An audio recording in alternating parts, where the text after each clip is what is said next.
been notified in advance in writing and advise that they may require that the discussion be held in open meeting pursuant to Rhode Island General Law 4246 5A1, sessions pertaining to potential litigation, legal advice pursuant to Rhode Island General Law 4246 5A2, and discussion of any investigative proceedings regarding allegations of misconduct, either civil or criminal, pursuant to Rhode Island General Law 4246 5A4.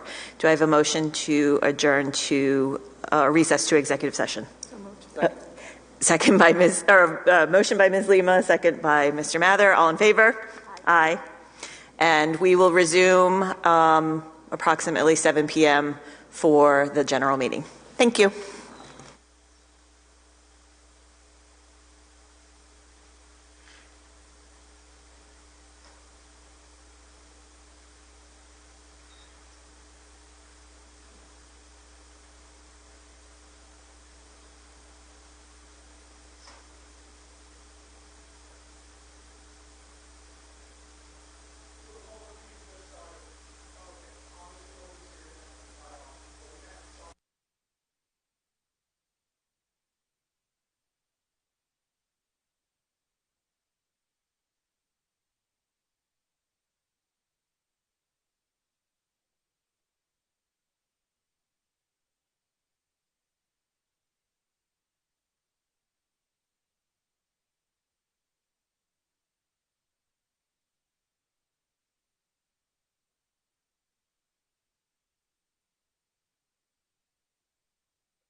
Okay, I'm going to call this meeting to order. If everybody will rise for the Pledge of Allegiance. Pledge allegiance to the flag of the United States of America and to the republic for which it stands, one nation, under God, indivisible, with liberty and justice for all.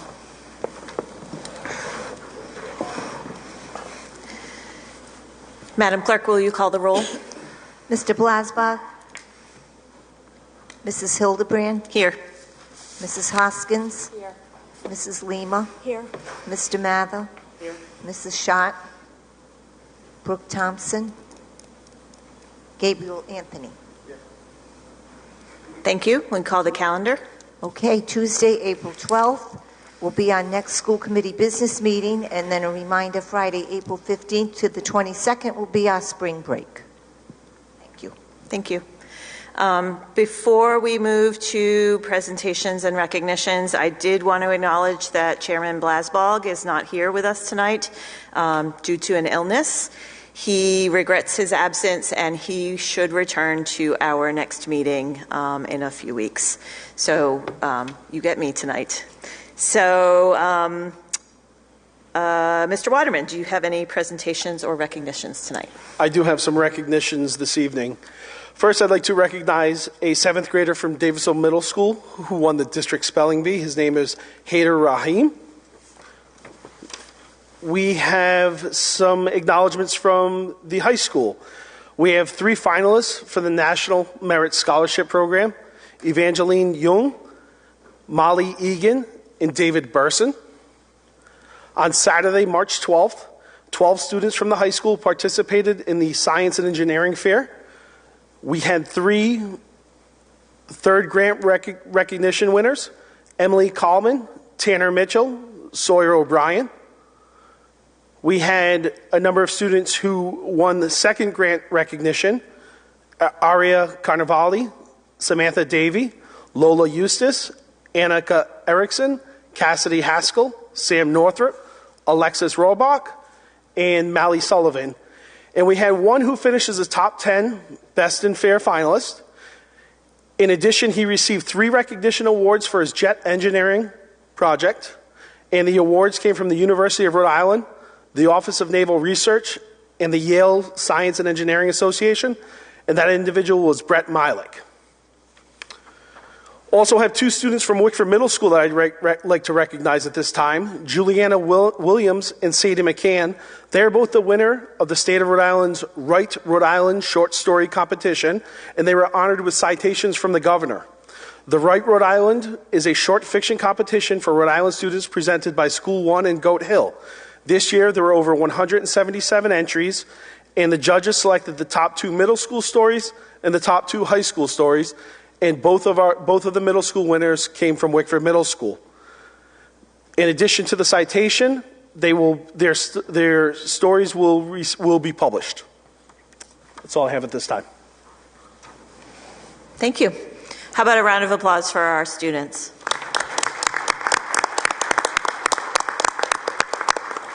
Okay, that brings us to citizens' comments. Just a reminder to please limit your comments to 3 minutes. When we call your name, to make sure you clearly say your name and your address, and we will get started with Brian Odell.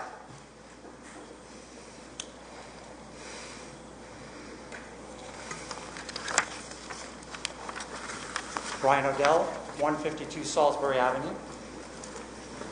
Can you say the town? Sorry. North Kingstown.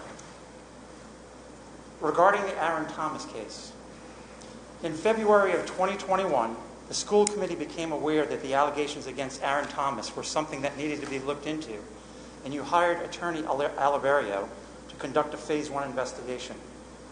Why was RIDE not notified until August, 6 months later? Who decided to wait until Thomas resigned to report it to RIDE? Who decided to tell the public that Thomas was out on medical leave after he had already voted to terminate him in February? Why is it we, as members of the public, don't already have answers to these questions? Are you going to answer any of these questions tonight? If you're not going to answer any of these questions tonight, why not? And if not, when? What do we have to do to get answers to these questions.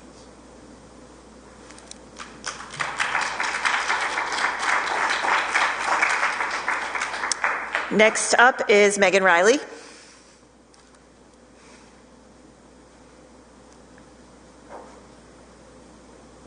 Megan Riley, 15 Eden Court, North Kingstown. Members of the school committee, Mr. Blasbog, I hope you're listening, and Ms. Lima, because this relates to prior to your recusal. On November 6th, you all made an official public statement. A month later, Attorney Oliverio's Phase 1 report was released to the public. I read and reread the report. There is a huge disconnect between your statement and that report. As but one example, your November statement said that the school committee was unaware of any information that indicated that any member of the administration acted inappropriately. Did you consider it appropriate for Dr. Mancieri to forget about the incident in 2017 when the report of 2018 was being addressed? Did you consider the supervision by her and her former superintendent, Auger, consistent with what you acknowledged in your statement, that you are responsible for the welfare of the students attending North Kingstown Public Schools? Your statement also said that you acknowledged that there is still information we need to learn. Wasn't that true in June, July, August, September, and October of 2021? What were you doing to learn the information you needed to learn as of November during those months after you received the first Oliverio report in June? I was told by one school committee member that the decision to have a second phase of the investigation and report was made at the November 6th meeting. Your statement released after that meeting says that the school committee has voted to continue the investigation to determine if any actionable information regarding violation of district policies came to the attention of district administration prior to 2021, and if so, what, if any, appropriate action was taken. Why did it take from June to November to launch follow-up to the report that documented supervisors forgetting as far back as 2017? This isn't just about Thomas or employees or former employees of the school department. This is about you. Was there any point prior to the point where fat testing story broke publicly, or prior to issuing your statement to the public on November 6th, that you, the school committee, considered that Auger, Mancieri, and other school administrators might not be forthcoming? What, if anything, did you do to look behind the statements that Auger and those administrators gave you before asking for this second phase report? Did you just believe what Auger told you on November 6th? And if so, how do you explain holding the first report from June? Is what you tell us tonight going to be any more credible than what we read on November 6th? When are we going to get any credible, honest answers from the school committee? Are any of you going to hold yourselves accountable, or are we going to have to wait until you are forced to tell the truth under oath? Thank you.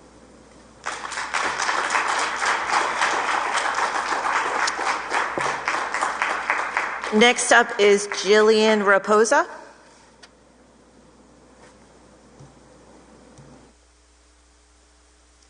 Jillian Raposa, 275 Beacon Drive, North Kingstown.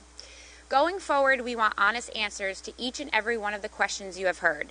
You have had hours of closed sessions, so we want to know, when are we getting answers to those questions? Who breached their contractual and statutory duties? What actions is the school committee going to take against employees, present or retired, of the North Kingstown School District? Who put kids in our schools in this position? Who lied to or misled you, or were you trying to mislead us? Until we have answers and until we see action, it appears that this school committee is okay with the idea that no one in the North Kingstown School District is held accountable for what they knew and when they knew it, and that this school committee takes no responsibility for its own part in this. We are not angry parents. We are the persons that elected you and entrusted their children to you. We have every right to question what has happened here on your watch. Answers to these questions and accountability are long overdue. Thank you.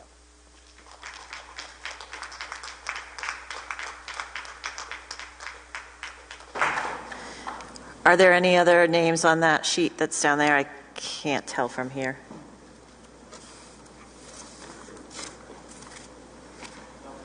Okay, thank you.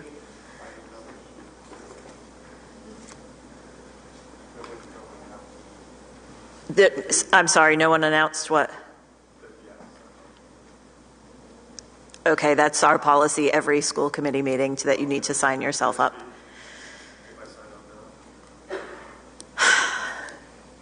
Yes, that's fine.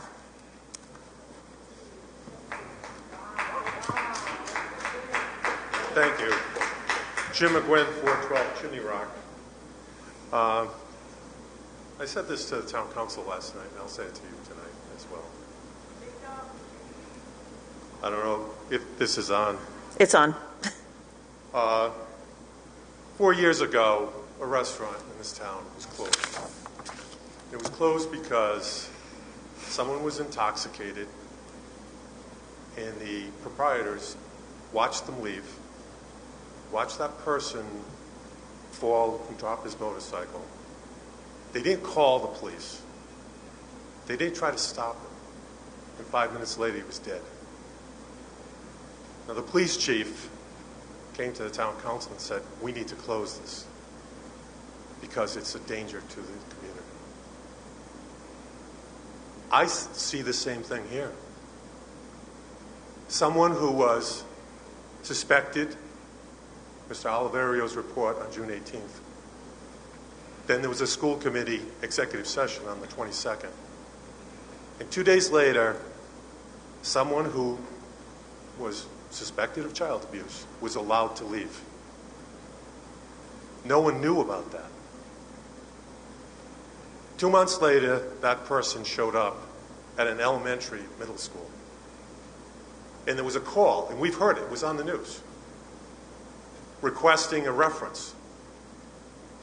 Now, I don't know if the person that you're giving a contract, not an extension, but a new 3-year contract to, ever called Monsignor Clark back and gave a reference. Did they? Did that person? Or did they just ignore it, like in the report Mr. Gormley said in June in a conversation with Mr. Thomas that he could not give him a reference? That's in the report. Was there a deal? Was there a deal that Mr. Thomas could go to another state and ride wouldn't it be informed? No update to maybe to DCYF. Was DCYF updated with Mr. Oliverio's report on the 18th? Why did it take 2 months for RIDE to be updated and reported? Why was it 2 months from the time that Monsignor Clark asked for a recommendation, a background recommendation on Mr. Thomas, that it wasn't for 2 months that they found out the issue? Why is that? Yet, on page 39 of Mr. Oliverio's report, it's quite glowing about how much work the school department did. And you did. I'm sorry. It says that you met monthly. No, you didn't meet monthly. You met monthly until 2018, when the first whistleblower came forward. Then all of a sudden it stopped. And it was like 18 months.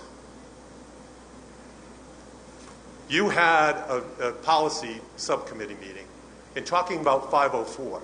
Do you realize that 504 was brought up in 2019 and 2020? So that work that was done, the attorney was tasked with doing it. And you were going to copy another district's policy 2 years ago. There wasn't a lot of work done.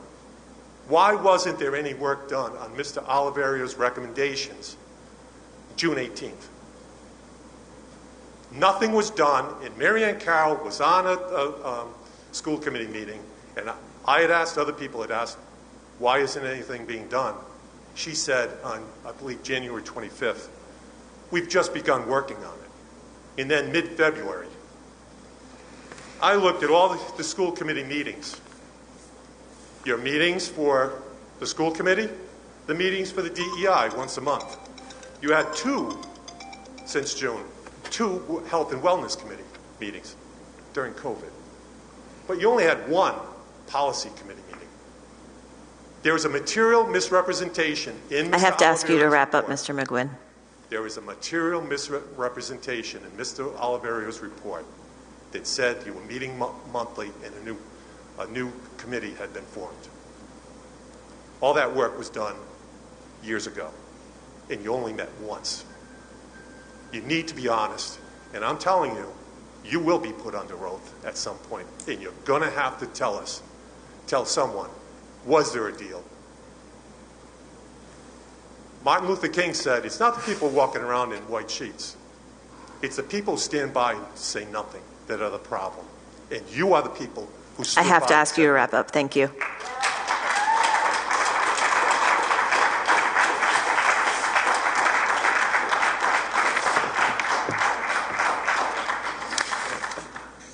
Okay, moving us along, our next item on the agenda is the chairman's report. Mr. Blasbog is not here, as I mentioned earlier, but I do have something that I would like to say.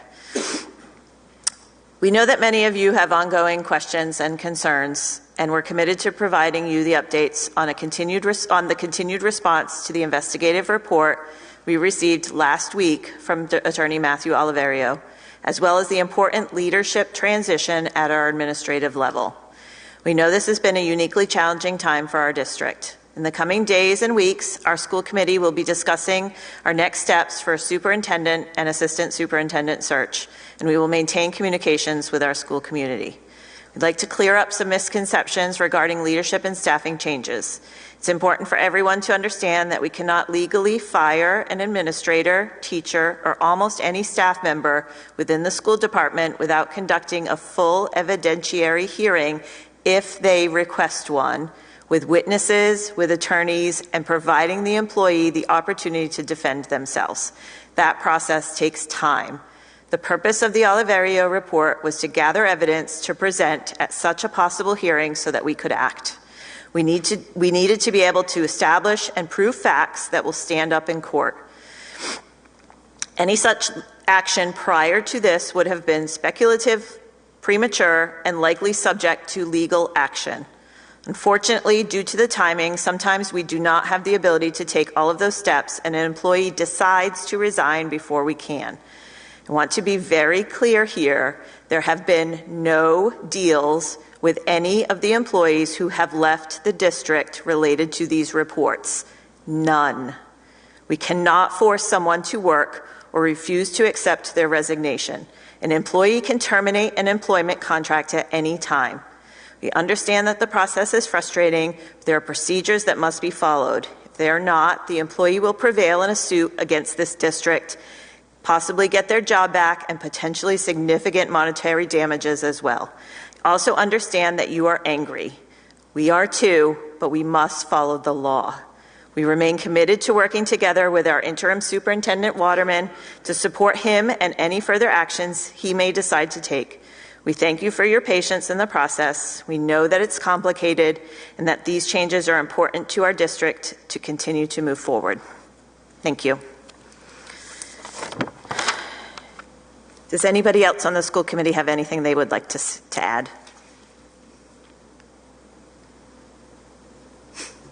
I just wanted to reiterate and to follow up on Lisa, Mrs. Hildebrand, thank you for speaking, that this is our community as well. We're your neighbors, we're your elected officials, but our kids go to this school just like your kids go to these schools. We're not trying to cover anything up. This is tremendously difficult for everybody, including us. And to piggyback on what Lisa said, that, you know, and I'm only going to speak for myself, but oftentimes feel like my hands are tied. We can't force somebody to stay. We are trying to work through the process as best we can and as quickly as we can. But ultimately we can't force somebody to stay. But anyways, I just wanted to reiterate that this this is our neighborhood, our community as well. And we're all going through this together.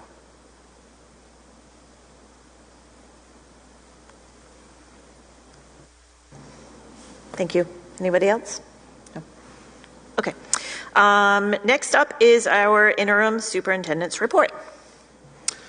Thank you. I do have something to report out tonight, and I'm going to ask for the community's help. On the evening of March 15th, leading into March 16th, we had 7 catalytic converters removed from our vehicles over by the D building and the town hall annex. We had 2 minibuses, one of which was brand new, that had its converter cut out from under it. The cost for just the converters for the 2 minibuses is approximately $20,000 because of the additional damage that was done in the removal. We had 5 maintenance vehicles who also had their converters removed. So if anybody has any knowledge, saw anything that evening that might help the police, I encourage you to contact the North Kingstown Police with any leads you may have. We anticipate, hopefully in the next week or 2, we were able to secure catalytic converters for the minibuses, and we've been covering those routes. We're also working with our insurance on the cost. We are having a tougher time with the maintenance vehicles because they are older vehicles, but we are continuing to try and source those parts. So if anyone has any information on those converters, please reach out to the North Kingstown Police and share that information with them. Thank you. Okay. So next up is I need a motion to seal the executive minutes of March 22nd, 2022. So moved. Second. Thank you. All in favor? Aye. And I can disclose that there were no votes taken in today's executive session. Okay. On our consent agenda, I am going to exclude D1 and D2 from our consent agenda. Are there any other items that we need to exclude? Okay. Hearing none, I need a motion to approve the remaining items on the consent agenda. So moved. Second, I'm supposed to say it, aren't I? A motion from Mr. Mather, a second from Ms. Lima. All in favor? Aye. Aye. Okay. Item D1, with unanimous consent, I would like to table the renewal of the administrator contracts that are listed in our agenda. Is everybody okay with that? Okay. So those will be tabled for additional review by our legal team. Sorry. Just a motion and a second and vote to table. Those? Yeah, just vote to table it. Sorry. Okay. I need a motion to table. So moved. The motion from Ms. Lima, second from Mr. Mather. All in favor? Yeah, okay. Okay, so moving on, and again, those are tabled for additional review by our legal team.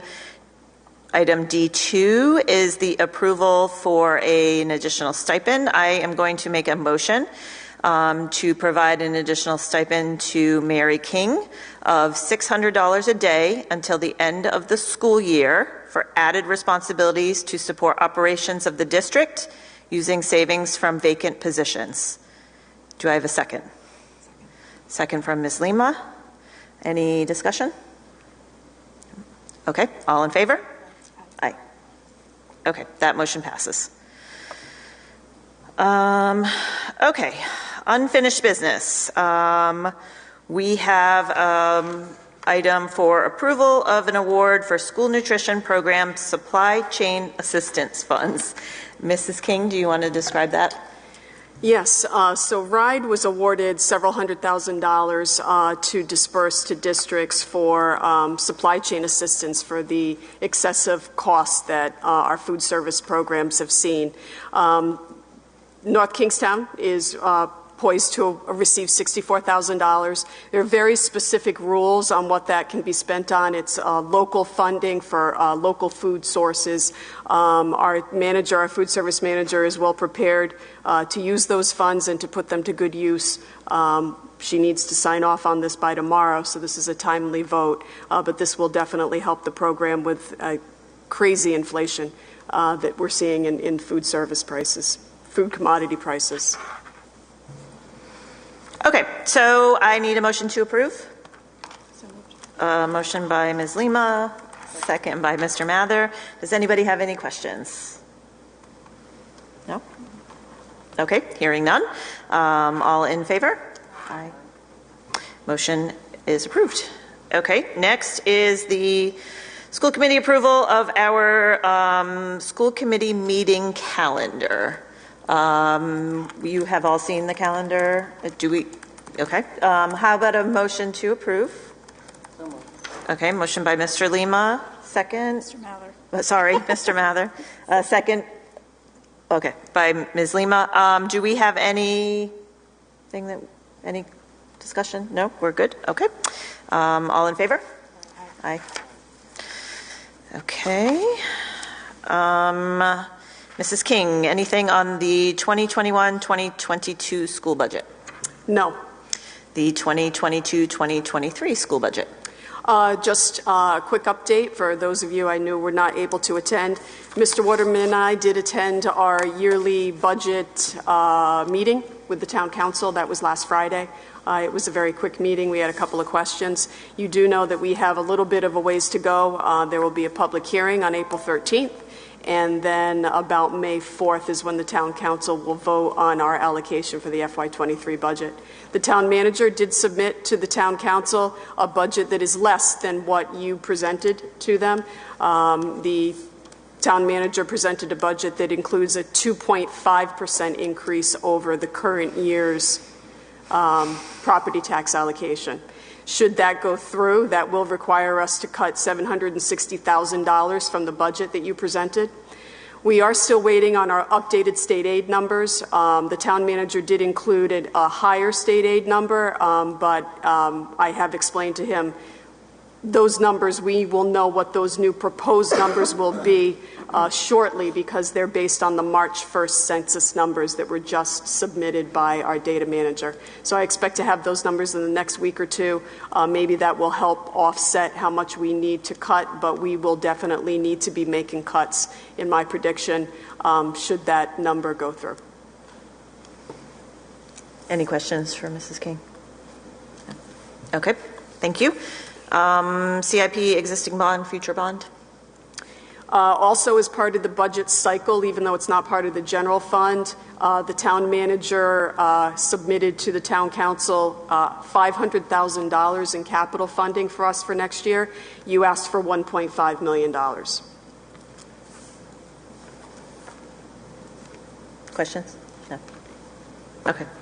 Okay, we have now two policies to consider. First, the school committee approval on the Section 504 ADA prohibition against discrimination based on disability. This is a existing policy that we are suggesting revision, and I will take a motion so that we can have a conversation. So moved to approve it. Move to approve by Ms. Lima. Second? By Mr. Mather. Okay. Do we have any? This was a policy that did come before us previously. Do we have any updated changes to the policy? No. Okay. Okay. All in favor? Aye. Motion is approved, or policy is approved. And the next one is the second reading of the sun safety policy. We did consider this policy at our last meeting.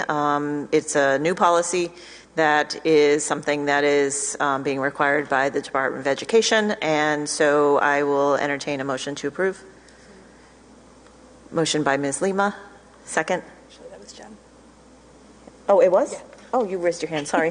Second. Motion by Ms. Hoskins, second by Ms. Lima. Any conversation? Any discussion? No? Okay. All in favor? Aye. Motion is approved. Anything for new business?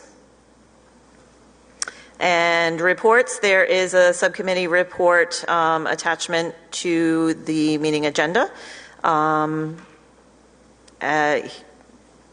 Hearing no other business, Okay, I will take a motion to adjourn. So moved. Motion by Ms. Lima, second by Mrs. Hoskins. All in favor? Aye. Aye. We are adjourned. Thank you, everybody.